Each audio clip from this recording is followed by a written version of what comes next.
পরের ওয়ার্ডটা হচ্ছে প্রফেশনাল, মানে পেশাদারি, পেশাদার ব্যক্তি। এই ওয়ার্ড অনেক কাজে। মনে করো তুমি কাউকে খুব সুন্দর ছবি তুলতে দেখলে, তাই তুমি তাকে বলো যে তুমি একেবারে পেশাদারের মতো ছবি তুলো, একদম যেন একজন পেশাদার ফটোগ্রাফার। তাহলে আপনি ইংরেজিতে বলবেন you take photos like a professional.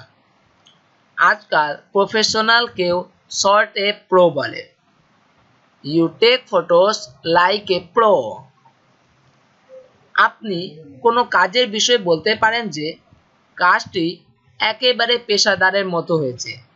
যেমন তোমার বানানো পেন্টিং একেবারে একজন পেশাদারের মতো হয়েছে, অনেক ভালো হয়েছে। Your painting looks very professional. Professional এর অপোজিট হচ্ছে অ্যামেচার, মানে শখের কর্মী, যে শুধু শখের কাজ করে, কোনো পেশাদার নয়। সো তোমাকে কেউ যদি বলে you take photos like a professional, তো তুমি উত্তরে বলতে পারো, না, আমি শুধু শখের কাজ করি।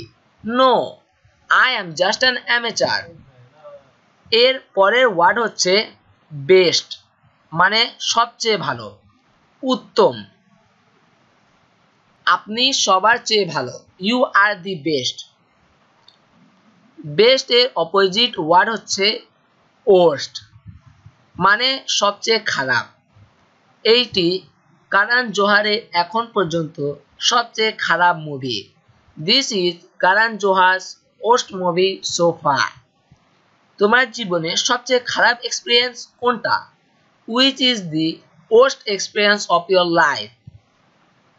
পরের ওয়ার্ড হচ্ছে ডিপ, মানে গভীর, অনেক নিচু পর্যন্ত।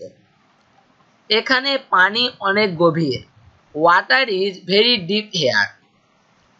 ডিপ এর অপোজিট হচ্ছে শ্যালো, মানে চেটাল, বেশি গভীর নয় এমন। সুইমিং পুল এর এই সাইডটি গভীর নয়। This side of the swimming pool is shallow. আমরা কুকিংয়েও এই ওয়ার্ডটি ইউজ করি। ডিপ ফ্রাই, শ্যালো ফ্রাই, গভীর তেলে, হালকা তেলে। পরের ওয়ার্ড হচ্ছে ডিফারেন্ট, মানে আলাদা, ভিন্ন। আমরা একে অপরের থেকে অনেক আলাদা। We both are very different from each other. Different এর অপোজিট হচ্ছে অ্যালাইক, মানে সদৃশ, একই রকম।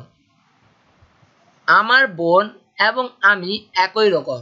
My sister and I are alike. পরের ওয়ার্ড হচ্ছে ডাউন স্টেয়ার্স, মানে সিঁড়ির নিচে। সিঁড়ির নিচে আসো, মানে বিল্ডিং এর নিচ তলায় আসো। কাম ডাউন স্টেয়ার্স।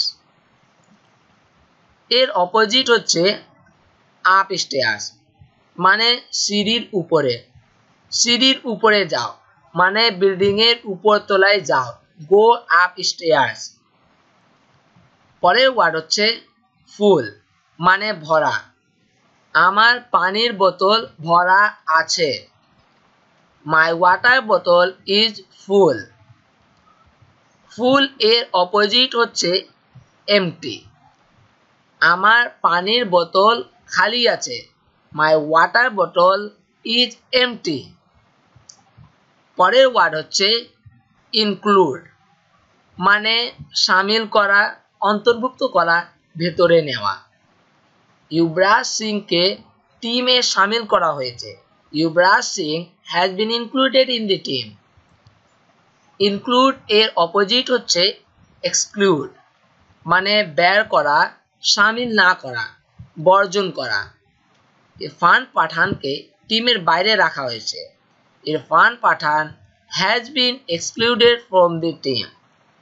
মনে রাখবেন, এক্সক্লুড এর সাথে ফ্রম আর ইনক্লুড এর সাথে ইন বসে। For more updates, subscribe to our channel, click the show link and enjoy watching the video.